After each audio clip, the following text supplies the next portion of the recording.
How do you really create change? Okay, so today we're going to get right to the how. How do you actually create change in your life? Have you ever felt deep within that there's something more you're supposed to be doing, but you're not sure what? Have you ever felt like you're producing a lot, but not expressing at all? Welcome to She Made It. I'm your host, Elle Zimmerman, and I am on a mission to help you cultivate meaning through the path of creativity. Join me to eavesdrop on conversations with brave women who broke through their resistances into a life of authenticity. Because I believe if she made it, you can too. Welcome to today's episode 31 of She Made It. I am your host, Elle Zimmerman, and I'm so happy to say episode 31 because when you start a podcast, often you don't want to say episode 1, episode 2, and so we haven't been giving a number to the episodes, but I feel like we're in the mid-double digits, and I feel pretty proud. We've been going a year strong. We're kind of upping the frequency of our podcast episodes, and 31, that feels pretty good. So thank you. Thank you for listening in. Thank you for supporting She Made It. And in Ohio, where I live, Cincinnati area, we are at the beginning of July. We're all anticipating the Disney Plus launch of Hamilton Live. I'm sure you may have been hearing about this if you're any bit of a musical theater fan or history fan. Obviously, check it out. It's the original cast. I don't even know why I'm doing a plug. I'm just super excited about the family members that I live with that haven't been able to see the live production, able to take it in. It's just a history-making piece of theater, and I can't wait. So hope you get to join in on that. Obviously, we're getting ready to settle into July 4th weekend. And what's happening for us a lot is the schools are starting to send out updates on how they're going to navigate the fall and how they're going to navigate, re-entry back to school. And it's all over the place. We've got partial remote, partial in-person. We've got, college student who's going to go back to campus, but probably be doing online school while at campus. We have half days. It's just kind of all over the place. And I know administrators, deans of students are all sort of just wrestling with how do we do this, not knowing exactly what's to come with the COVID spike or non-spike, or do we wear masks, no masks? So still a lot of conversation about all this. And, my only sort of tip to you and to my kids and to those I'm talking with is that, just kind of, again, one day at a time. We don't know. So we have to stay present and be willing to be flexible, and agility, adaptability, kind of topics that I've talked about a lot. And I've spent time in the last several episodes focusing on mindset in the midst of COVID-19, mindset in the midst of the grieving and the trauma associated with this unique time, mindset in the midst of uncertainty and transition, and how do we navigate these things in our life, and whether we choose to see them as an opportunity or we choose to see them as a setback. And that choice points us in the direction for what's to come. So what is to come next? We've already decided that we have no idea exactly what is next in this current moment in history. So we have to embrace it. And maybe we're in a place where we can make our own next. Some of us are in a place where we're ready for real change of our own. Maybe we've refocused and kind of honed into what's really important, and we're ready to make a pivot. Many of us are in a waiting space, and some are forced to change, right? And we've talked a little bit about that in past episodes, the transitions that happen to us, change that happens to us. But today's episode is focusing on the tangible how to create change. And I've had much practice with transformation and change over the years, going from an actress and a singer to a theater producer and coach, to the executive producer of Curtis's mime career, and then a transition into his speaking career.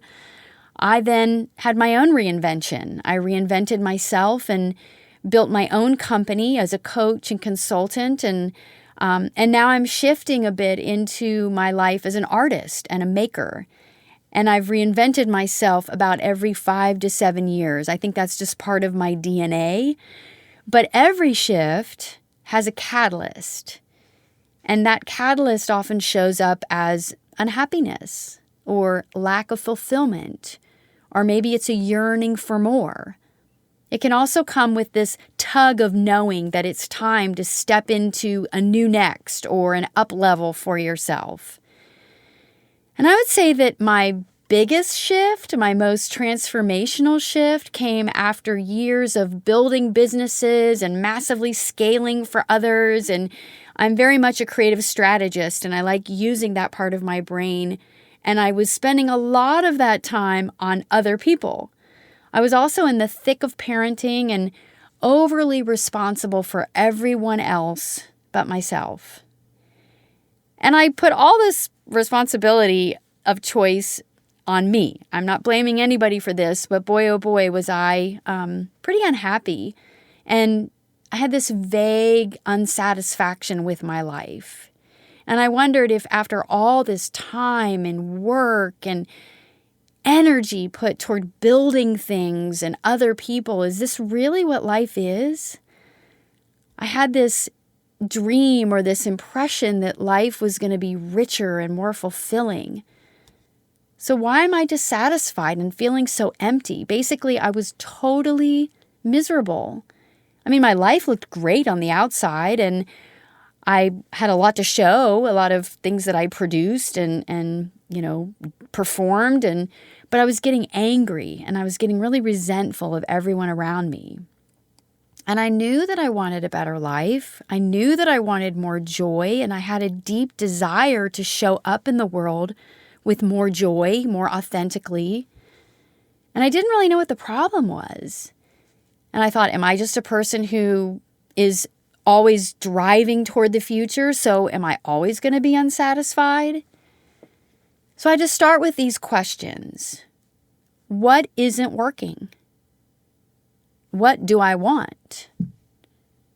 And what do I want to be different?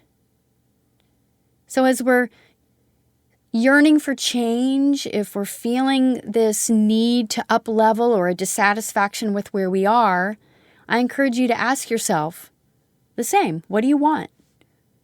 And why do you want to change? What's the purpose behind this desire? Do you want to do something differently? Are you ready to jump off a cliff into something completely brand new, or maybe make a subtle lane shift?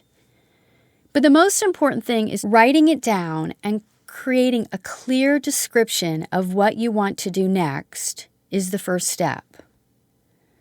I had to define in big emotional terms to start. I didn't know specifically what I wanted. I wanted happiness and joy. I wanted to use my talents and serve others with them. But I had no idea how yet. So let's say that you don't know exactly what you want. Can you identify why you want to change or why you want to create something different? Just start here. Often our why we want to change comes from the negatives, from the discomfort or the pain that we're experiencing, and we want relief. We want to move to something better. So as Simon Sinek says, he has a very popular book, he says, start with why and clearly identify the desire and the reason behind the change. This then becomes the fuel to move you from the pain to the pleasure. The lack of joy, the resentment and anger that I was feeling felt so awful, and I didn't want to feel that anymore. So staying in that was becoming harder and heavier than the possible bumpy road that was coming ahead with change. But I knew that I had to do something different. And the why question helped me apply to the what's ahead. And that makes the why question very important. So asking why do you want to change Asking why you want to create something new is the clue. It's the clue behind the greater mission or the greater purpose to the what. It identifies your passions and your giftings, and often answering the why question leads to the clarity. So they definitely work together. So for me, my misery was a result of what was missing in my life. And my ache, my why I wanted to change, shed light, especially when I laid it beside what I imagined for myself. My body felt so different. I could feel it in my bones when I began imagining myself in the ideal future. So try this for yourself. If you can't answer the what I want to do next question, but you can answer the why I want something different question, then start where you are. Continue exploring, and you'll see the purpose is tucked inside. And I really encourage you, if this is where you are, not to rush through these questions because they're important and they can actually be revisited a couple times or a couple weeks or maybe even months. It took me a couple of years to be able to answer these questions. And I had a lot of healing that had to happen before I could answer the what's next question. It's what happens on the outside in the things we do, how we live, how we act. And transformation is internal. It happens on the inside as we evolve. And it feels slower because it's less tangible or less obvious. And we're ever evolving and in a state of transformation, and change is how it shows up.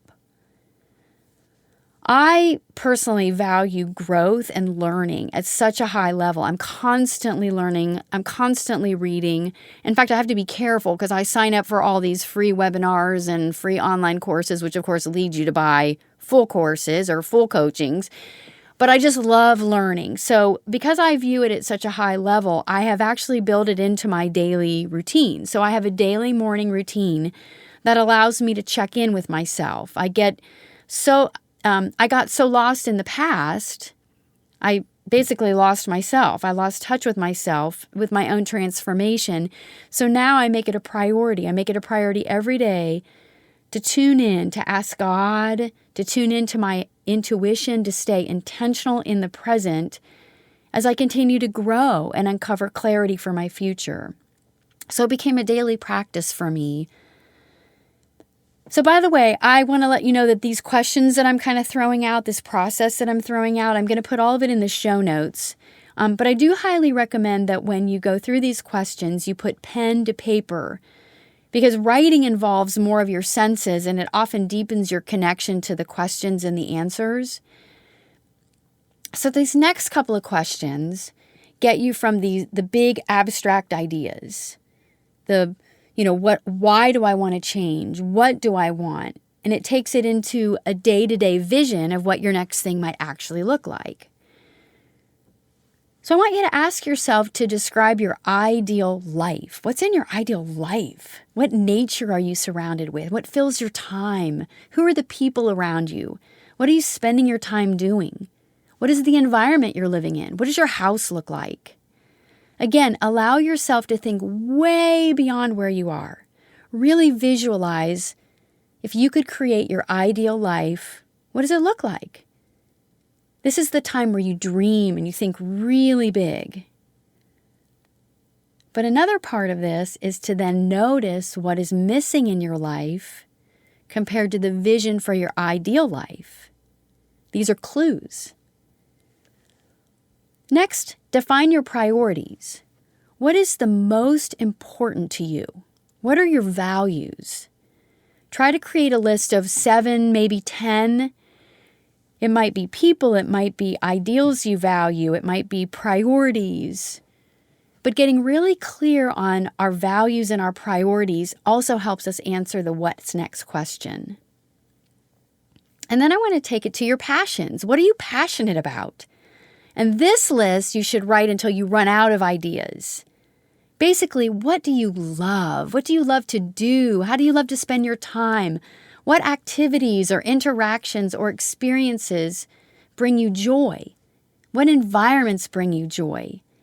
And they fill you with a way that is so connected to who you are as a person. What lights you up? What feels effortless?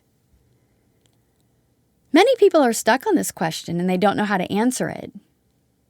And many women in particular are conditioned. We're conditioned to live the lives of other people. We're rewarded for being selfless, for taking care of others, for putting others' needs and passions ahead of their own. I know I did. I thought I was being a great wife, a great mother, but I was numb. I was totally numb to my passions. At one point, I couldn't even tell you what my favorite food was because I'd gotten so out of touch with my own wants and desires and my passions. And so don't worry about this if this is you. You may be in the same place. You're here tuning in. So no matter where you are on your journey, if you're at the beginning of uncovering your creativity and passions, yay for you, you're here. And it's a process. But here's a tip. If you're stuck like I was, like I don't even know what I like anymore, I suggest you think of yourself as a small child. Like before you were 10 years old, before you were 8 years old. Do you remember how you spent your time? Do you remember how you played, what your afternoons or weekends like? What are the things you were naturally drawn toward and got your attention? Did you love the dirt? Did you love music? Did you play pretend? Were you always climbing or building things? Did you take things apart? Where did your curiosity and imagination take you as a child? And these are the clues directly from your true self into your passions and your gifts and your talents. And I've been reading Glennon Doyle's book, Untamed, and she does talk about how around age 10, the pressures of society, especially as young girls, as young women, they bombard us. And that's a time in our life where we start to lose ourselves. So go to who you were before that, to rekindle that connection to your passions and your gifts. And I really just encourage you to take some time to explore and sit with your younger self so you can begin to define what do you love and what could be next for you. I remember that I used to love to make things. I would search the house and dig through drawers and collect things from outside so I could create gifts for others. You know, those were the days where you couldn't go to the craft store and buy a how to build a birdhouse kit. You had to figure it out. And I would also love to play pretend for hours and hours. I love to play Barbies and create imaginary worlds. And I love to read and all the things that I still love. And they're now, well, I don't play with Barbies anymore, but but they're part of my work. They're part of what I just feel energized doing, creating, building, possibilities out in the future. Somebody said to me once that you bring the future into the present. Well, isn't that what pretending and, using our imagination, building things? So what are those things about you? Who were you as a child? Do you see those glimpses in who you are today? Maybe they're the clues of what's missing. Okay, so now I want you to take it one step further, and we've sort of have this ideal life. You've described your priorities, your values, your passions. Let's tighten it up into your ideal day. What are you doing in your ideal day? How are you serving or interacting with others? What is around you? Who is around you? Sit with your eyes closed and really feel all of your senses experiencing your ideal day. Does it involve small groups, large groups?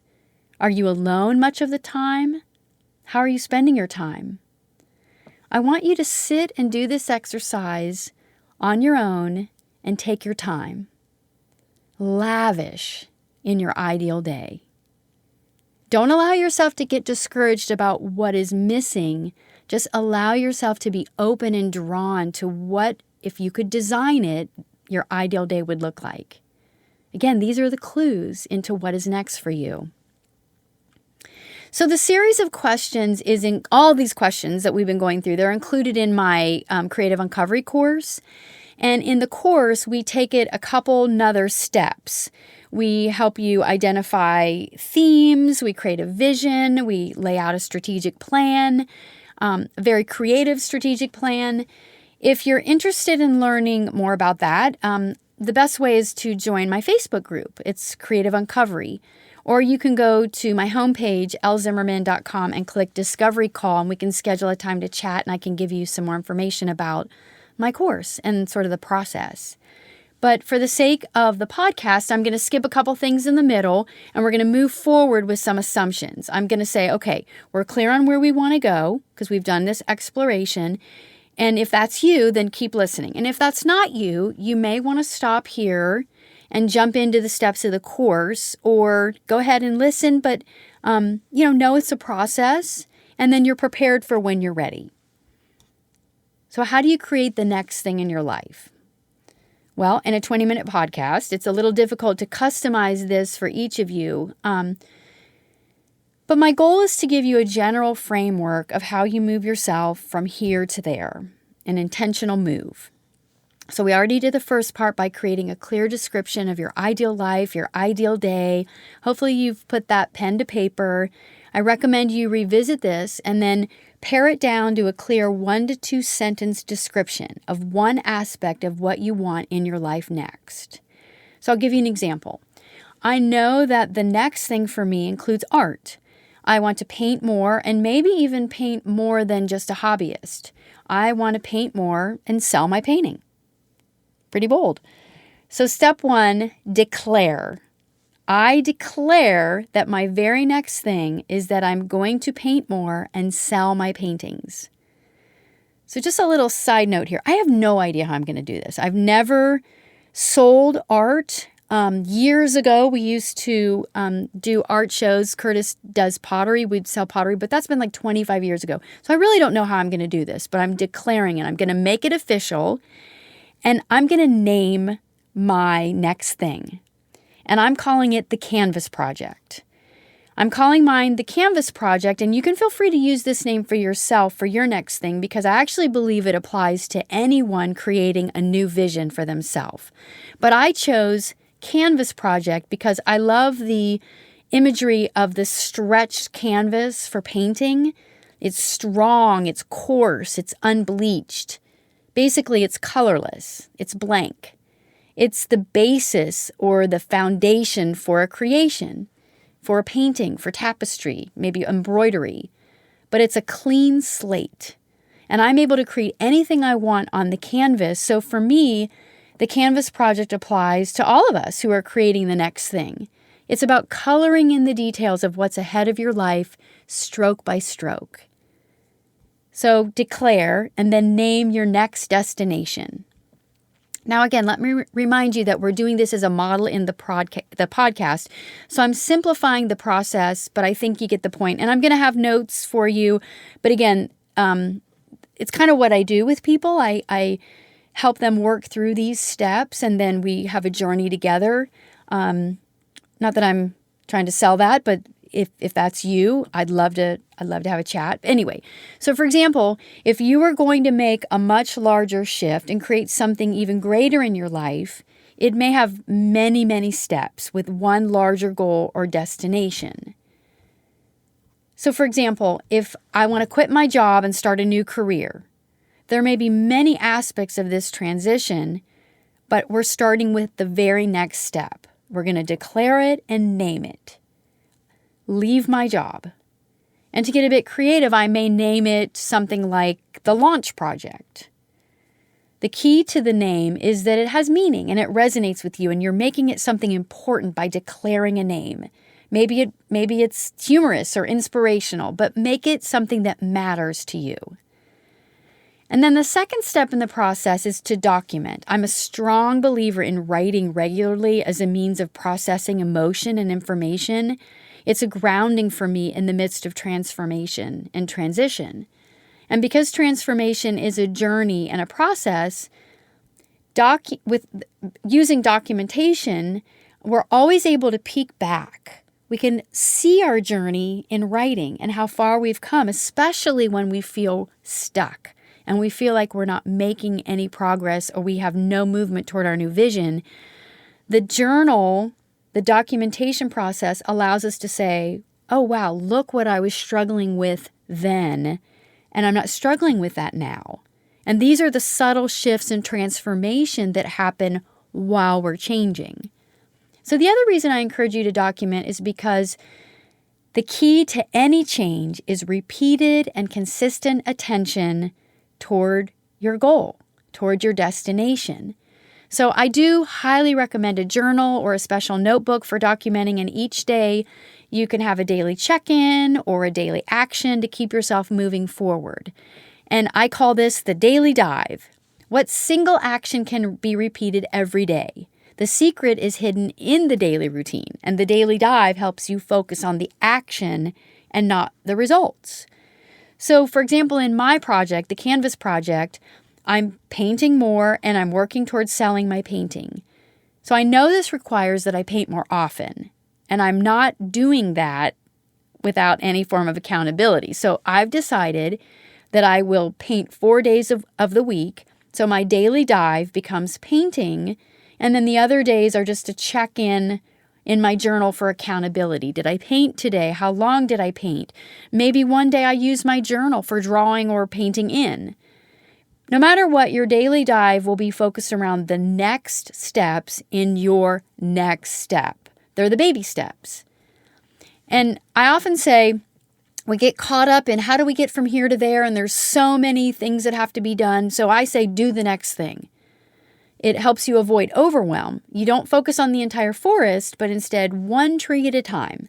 And the daily dive is it's the next most obvious, simplest step. And what you have to do is identify it and then show up, consistently show up for yourself. So for example, in the Leave My Job project, the launch project, the daily dive may include spending time to prepare a new resume, or each day setting aside 15 to 30 minutes to research new jobs or new areas of interest and passion. The daily dive may be time spent reading a book on courageous conversations or confidence. It may be journaling and scripting the conversation with my boss regarding my resignation. It may be planning the timeline to give my resignation. The point is to give consistent and intentional focus on a daily schedule to your plan. Okay, so the next very important part of creating your next thing is depend. Not depends, depend. We all need support and accountability. We all need people. As much as some of us are introverts and people can be exhausting, we need community. We need support. And I highly encourage you to find a partner or a fan, an advocate to share your next step with. Describe what you've declared for yourself. You could even share the bigger vision of your ideal day and how this next step fits in. But share what feels comfortable. New ideas in transition, they're like tender seeds or tiny little babies.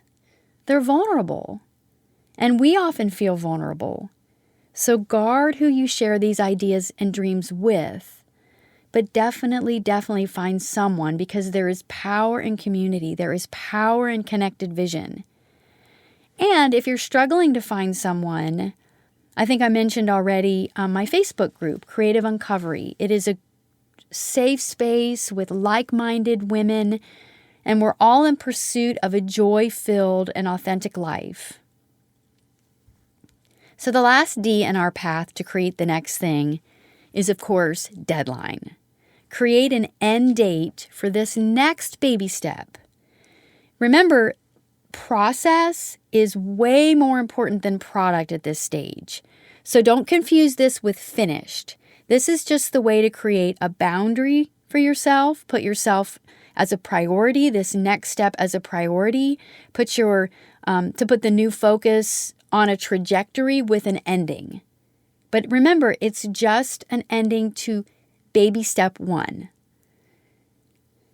So a quick recap. Once you have identified your passions, your priorities, your why, maybe you have a clear description of what is next for you, I then want you to declare it, to name it.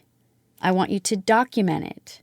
create a daily dive, a place to revisit, whether it's a journal or a space or a certain practice, certain habit. But it's a repeated action that you can do every day and then document it in your journal. And this doesn't have to be complicated. It can be 15 minutes a day.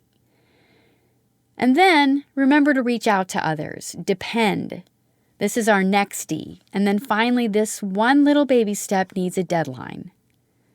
So step by step, day by day, moment by moment, we create a life we love. That's transformation. That's change. That is finding a joy-filled and authentic life aligned with our passions. And it does take commitment. It takes consistency. It takes community. It's an inner change, an inner transformation to an outer changed life. And I've done the work. It's not always easy, and it takes a continual showing up, but my life is richer, and my day pretty darn close to my ideal day. And so I'm here to help. I'm here to help you find the path, find the way to your next thing. I'm so happy that you listened in today. And just remember that I threw a lot of hows out there, a lot of questions out there. I really wanted to give you clear, tangible steps to make progress, to move toward your passion and authentic life. So there are going to be questions in the notes, a little support, but also if you want a little bit more detail or support, you can connect with me on my website, through my group, Creative Uncovery. Those links will be in the notes too. Thanks again for being a listener of She Made It. This is just really about women stepping into their truly aligned creative life. And that makes bold, powerful women. And I'm just happy to be on this journey with you. Thanks for listening in. I'm so grateful you joined us for today's episode. I bet you're here because you know there's something more for your life. Whether you're moving into something creative or letting go in order to take that next creative step, I have something for you. My free guide to graceful transitions.